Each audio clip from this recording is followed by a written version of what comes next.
அவன் எடுத்துட்டான், அவன் சொத்தை நான் எனக்கு தர மாட்டேங்க அப்படின்னு சொல்லி ஒரே பிரச்சனை, எங்கே பார்த்தாலும் ஒரே பிரச்சனையாக இருக்கிறது.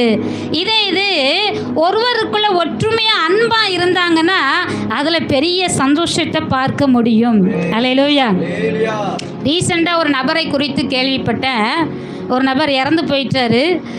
அவருடைய தம்பி என்ன பண்ணாரா, அண்ணனுக்குள்ள சொத்துலாம் எனக்கு வரணும், அதனால் அண்ணனுக்கு வாரிசே இல்லாமல் ஆக்கிடணும்னு சொல்லி போய் செய்வனை வச்சுட்டாராம். லாஸ்ட்டாக அவர் பிள்ளை இல்லாமல் இறந்தும் போயிட்டாரு. பாருங்க, சொத்துக்கு ஆசைப்பட்டு கூட பிறந்த சகோதரன் நல்லா இருக்கக்கூடாது, கூட பிறந்த சகோதரி நல்லா இருக்கக்கூடாதுன்னு சொல்லி இன்னைக்கு மாந்திரிகத்தை நாடி போகிற கூட்டங்கள் அதிகமாக இருக்கிறது. இன்னொருத்தங்க என்கிட்ட சொன்னாங்க, என்கிட்ட ஜபத்துக்கு வருவாங்க. அவங்க சொன்னது என்னன்னா, எங்கள் அப்பா கூட பிறந்த தம்பி எனக்கு சித்தப்பாங்க, ஆனால் அவர் என்ன பண்ணிட்டாரு, நாங்கள் குடும்பமாக எங்களுக்கு கொடுக்கப்பட்ட இடத்துல இருக்கக்கூடாது என்று சொல்லி நாங்கள் குடும்பமாக அழிஞ்சுன்னு சொல்லி செய்வனை வச்சுட்டாங்க. யாரு? அப்பாவுக்கு கூட பிறந்த தம்பி. இன்னைக்கு உறவுகளை பார்க்க முடியல, ஒற்றுமையே பார்க்க முடியல. எங்கே பார்த்தாலும் ஒரே சொத்து பிரச்சனை, பண பிரச்சனை. நானும் நல்லா இருக்கணும், என் சகோதரனும் நல்லா இருக்கணும், என் சகோதரியும் நல்லா இருக்கணும், அந்த எண்ணம் இப்போ இல்லை. ஆனால் இங்கே ஆவியானவர் சொல்கிறாரு, இதோ சகோதரர் சகோதரிகள் ஒருமித்து வாசம் பண்ணுகிறது எத்தனை நன்மையும் எத்தனை இன்பமுமானது. அல்லேலூயா. நாம் ஆனால் கூடுமான மட்டும் அவங்களோட சமாதானமாக இருக்க விரும்புவோம். அவர்கள் வெறுத்தார்கள் என்றால் நீங்கள் விட்டுருங்க, பிரச்சனை இல்லை. சில நீங்கள் நினைப்பீங்க, நான் அவங்களோட சமாதானமாக இருக்கணும்னு தான் நினைக்கேன், ஆனால் அவங்க தான் என்னை ஏற்றுக்கொள்ள மாட்டேங்காங்க, அவங்க தான் என்னை வெறுக்கிறாங்க அப்படின்னு சொன்னால் நீங்கள் ஒதுங்கிடலாம். ஆனால் நீங்கள் என்ன செய்கிறீங்க, சமாதானத்தை தேடி போகிறீங்க, அது பிரச்சனை இல்லை. ஆனால் நாம் தான் இப்போ என்ன பண்ணக்கூடாது, அவங்க வரும்போது அவங்ககிட்ட சண்டை போடக்கூடாது. அல்லேலூயா, அல்லேலூயா.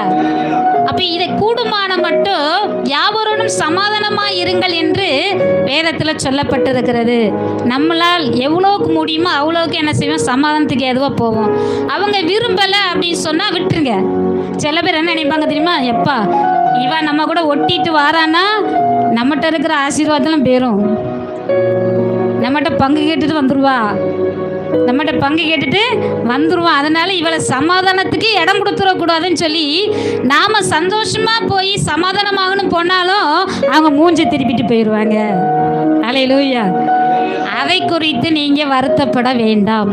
நாம் கர்த்தருடைய வார்த்தைக்கு கீழ்ப்படிந்து நாம் கூடுமான மட்டும் சமாதானத்துக்கு எதுவாக போவோம். அவங்க வரலைன்னா பிரச்சனை இல்லை. அல்லேலூயா.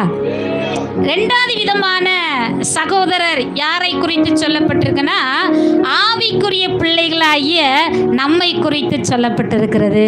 அல்லேலூயா. சபைக்கு வருகிற நீங்கள் எல்லாரும் யாரு? ஆவிக்குரிய சகோதரர்கள், ஆவிக்குரிய சகோதரிகள். அல்லேலூயா. அப்போ நமக்குள்ள என்ன இருக்கணுமா, ஒற்றுமை இருக்க வேண்டும். அல்லேலூயா. நமக்குள்ள என்ன இருக்கணும், ஒற்றுமை இருக்கணும். நமக்குள்ள பிரிவினை வந்துவிடக்கூடாது. நம்ம சபையில் இருக்கிற விசுவாச பிள்ளையிலேயே வச்சுட்டு மற்றவங்ககிட்ட போய் குறை சொல்லக்கூடாது. எங்கள் சர்ச்சைக்கு ஒரு அம்மா வருது, அந்த அம்மா பற்றி உனக்கு தெரியுமா அப்படின்னு சொல்லி இயேசுவை அறியாதவங்ககிட்ட போய் நீங்கள் சொன்னீங்கன்னா அது ஆண்டவருடைய நாமம் தூஷிக்கப்படும். அல்லேலூயா. அதனால் நாம் என்ன செய்யணும், சபைக்கு வருகிற எல்லாரோடும் ஐக்கியமாக இருக்க வேண்டும், ஒற்றுமையாக இருக்க வேண்டும், அன்பாக இருக்க வேண்டும். அப்படி இருக்கும் பொழுது நமக்கு ஆசீர்வாதம் உண்டு. அல்லேலூயா. அப்படி ஒற்றுமையாக இருந்தால் நமக்கு நன்மை உண்டாகிறது, இன்பமும் உண்டாகிறது. ஒற்றுமையாக இருந்தால் தீமை வராதான், நன்மை தான் வருமா. அல்லேலூயா.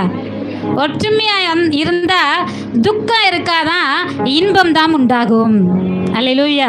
கர்த்தர் நமக்கு நன்மையையும் இன்பத்தையும் தருகிறவராய் இருக்கிறார். அதனால் ஆவிக்குரிய பிள்ளைகளோடு நாம் எப்படி இருக்கணும், சமாதானமாக இருக்க வேண்டும். அல்லேலூயா. மூணாவது சொல்லக்கூடிய சகோதரன் தான் ரொம்ப முக்கியமானவர்.